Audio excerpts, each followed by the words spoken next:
Robin Hood Radio presents Stage Right or Not with Michele Willens. Michele is a longtime journalist and herself is a published playwright of several theatrical works. She's a frequent contributor to the Huffington Post, Daily Beast, and the Atlantic websites. Another opening of another show. Well, I thought I would have no news for you this week, which I believe is number 22 of what we now call No Stage Left. But lo and behold, I do. The Tony Awards are going to happen. Well, with a lot of questions yet to answer. How? Well, of course, it will likely be virtual. When? Probably late October. What will be eligible? Well, they will only be voting on plays. I think there are 18 of them that opened between last fall and the time Broadway shut down, and only if enough Tony voters saw a show. That leaves out West Side Story, the controversial revival, and Girl from the North Country. Now, this could do serious damage to both those productions, but we'll see. The other big questions, will there be a host? And most importantly, where will it air or stream? Well, stay tuned. Okay, I think that is the only news of the week, unless you count my continuing saga of trying to get into the Old Vic's semi-live performance starring Fleabag's heartthrob Andrew Scott. Now, you may recall that I finally nabbed a seat. Then the show was postponed due to Scott's being hospitalized. Then it was postponed again. And at this time last week, I expressed my deep pessimism that the show would ever open. Well, guess what? I just got a notice saying it's coming back in September, and I have a seat September 3rd. Again, stay tuned.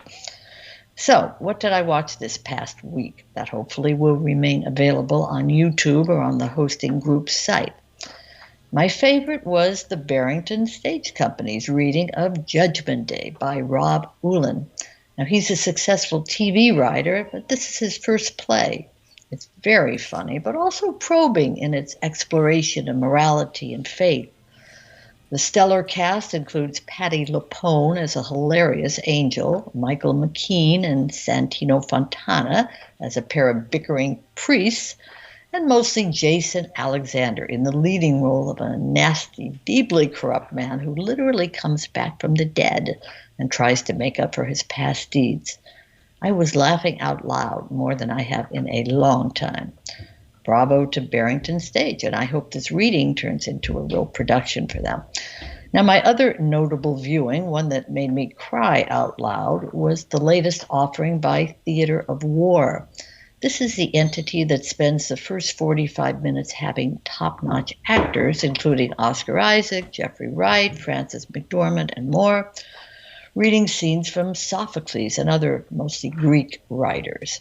And that's followed by live discussions with healthcare providers for whom these are primarily done to support. The most recent one features McDormand and Jesse Eisenberg. I've been highly impressed with and curious about Theater of War, so I called its artistic director, Brian Derries, to learn more about it. He said very clearly that it is not a theater company per se, but one that uses theater as a tool to help those in need. At this moment, obviously, it's all pandemic all the time. The healthcare workers are based in one location where they watch the actors via Zoom and then find resonance with their own lives. This particular one had scenes that were uncannily close to home, with the characters speaking sentiments like, "It lacerates from within, gaze upon the disease of my tormented body, and bring them all to me so they can hear my last words." Whoa, what did Sophocles know, and when did he know it? The next Theater of War event is September 3rd, and that's an all-British one, including Damian Lewis doing Oedipus. I'll remind you as we get closer. Now, I also watched part 2 of the New York Times celebration, so to speak, of the 19th Amendment. This one featured 5 actresses in an original piece called Finish the Fight. It tells the stories of names that are not Susan B. Anthony's, who did rather remarkable, if forgotten, things to get women, at least those of a certain color, for starters, the right to vote. The actors are excellent, and while the words, imagined as well as authentic ones, are strong, you speak of rights, I speak of wrongs. 90 minutes is a bit long for this kind of history lesson bathed in theatrical flourishes. When you think suffragette, one actress said after the performance, you think rich, privileged women with access and wearing bonnets. Well, this reading reminds or informs us that the women who mattered were of all colors and religious persuasions. It's still worth watching. Okay, so what's coming up this week? Well, this Thursday, the 27th, there is a 7 o'clock East Coast time reading of The Jacksonian, written by Beth Henley, who's always fun. And this is a new group reunion with actors Ed Harris, Amy Madigan, and Bill Pullman. That's a good cast. The next day, Friday the 28th at 4 o'clock Eastern Time, the Fountain Theater in Los Angeles is doing a live reading reunion of The Ballad of Emmett Till. I ain't missing that one, having traveled through the Deep South last year. On Saturday the 29th, you can check in with the Latin Theater Company, also from Los Angeles, which will be presenting a play about the true story of journalist Ruben Salazar. He was killed while covering an anti-war demonstration in East Los Angeles. Also, the same night, a new Pride and Prejudice musical from, of all places, a theater in Silicon Valley. You can find that through Broadway On Demand. So it looks like a heavy week in terms of materials. Sorry, I'm not offering any family-friendly fare, though I guess Pride and Prejudice might qualify. But hey, Jill, it's probably more entertaining than the Republican convention, but who knows? So is the Silicon Valley thing not affected by fires? Well, it's a good question. It hasn't been canceled yet. I think it's called it's not the Children's Theater Company or the... I think it's I don't know. Well, it's just a question of where it is. Little reminder to people that there are other things happening outside their screens. That's right. Of course, the actors would be zooming from their own homes, but who knows? The homes may be burning down. As you're Southern Californian, and so it's less that. But right now, my Northern California folk have been either hosting different people. By hosting, I mean their houses. There have been certain evacuations and so forth. So hopefully by the time this gets aired, these things will be more under control. But right now it's pretty, sitting peacefully in your area with your electronics is not... nothing to be taken for granted, I'll tell you. For everybody. For some it's fine. But that's right. But we should not, we should count our blessings. And even in California, speaking of getting aired, the air out there, Southern California as well, I hear from all my friends and family, even if it hasn't quite gone there yet, the air is just terrible. Like the old smoggy days in Los Angeles. No, the fire air is terrible. And then I guess while we're on the just very briefly, because this is required if unless you have your own doomsday bunker, but the rolling blackouts that no one can figure out exactly why they're happening is something to bear in mind, especially. One of the things that we just survived, as you know, a long-term power outage, and this is always the time that we choose to remind people that who have only cell phones and an assumed universe where there is always power, that if you have bundled service and the power is out for an extended period of time, you have nothing. Well, you hopefully have a generator. How did you keep going if you had? Did you lose power in the station? And we were without power for 10 days. I lost count. 8 days. And yes, there's a generator at the station. It only ran out of fuel once, and yes, I have a generator at my house, but that caught fire the last day. And so again, these assumptions that that you just flip a switch, while it's great for all Zoomites, you might want to walk outside from time to time. And I'm sort of wondering with your virtual, with the virtual Tony Awards, and that's great, but it just it's a universe that simply assumes power and access for everyone. Well, that's true. And I don't really know if the Tonys are worth doing. Obviously I support them because I love theater, and the Emmys are coming up this week, I think. And I guess they could do it. The Tonys are the least watched program, I think, on CBS for an entire year. maybe it'll do better, giving people something to watch, depending maybe who the host is and if they have some performances. But what is it going to mean? But listen, the theater community, as I've said many times here, listen, it's kept me going for 22 weeks. That's right. No, things are happening, I guess, which brings me to last week, your trials with the old Vic notwithstanding.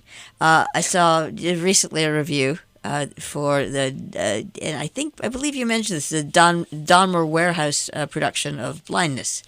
That's right. We talked about that, I think, last. And I also noted with interest the Times review of Godspell. And I find the self, in both cases, it seemed like the reviewer was far more, this is just my opinion, but far more interested in talking about themselves and how they responded than the show. And the show itself. And, Godspell, is that still going? That's out in your area, isn't that? Yeah. It is, yeah. And it was the first live theater. Yes, and guess what? Yeah. Everyone lived. Yes, everyone lived. But I think they talk about themselves because it was the first experience of of attending a show where you have to wear a mask or you have to get tested when you come in and all that. So did that get in the way of his enjoying the show? I don't. No, but I just am struck that people's experiences of something are what is now passing for the information about that something. I come from, and yes, I'm old, admittedly, but I don't really want to know. I want to know that you liked it or disliked it, or based on your previous experiences of. And so, sure, you haven't been in a pandemic before. You were too young to have survived tuberculosis or polio or anything, smallpox, you name it. So that's okay. But what about, you have seen Godspell before? Many years ago, yes. No, I'm not saying that to you. I'm speaking to the reviewer. Yeah. So, having seen Godspell and knowing what it's about, let's have some of that rather than I. But that's just my plea. I agree, because I think there are two different pieces they can write. One is just reviewing the show, and the second, a feature, the sidebar, as we say. Sure. A little color, please. How did the audience feel? Will they go see shows when they go inside? That's a story, another story. But to put them together, I don't know.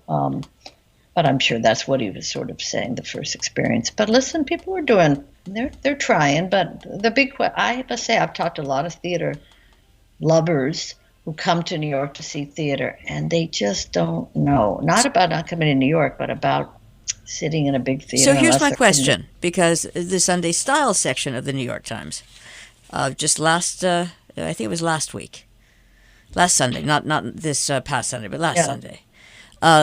Big head, new velvet rope, rapid tests. Now, everybody, from the looks of this article, which sucks up a lot of column inches, it talks about how parties are happening happily, and people just get and there are private doctors that test beforehand, rapid tests. Right. So, okay, good for the again, the people who can afford to do that. Right. But theater people can theoretically afford to do that. So test people as have people test 5 minutes before the show.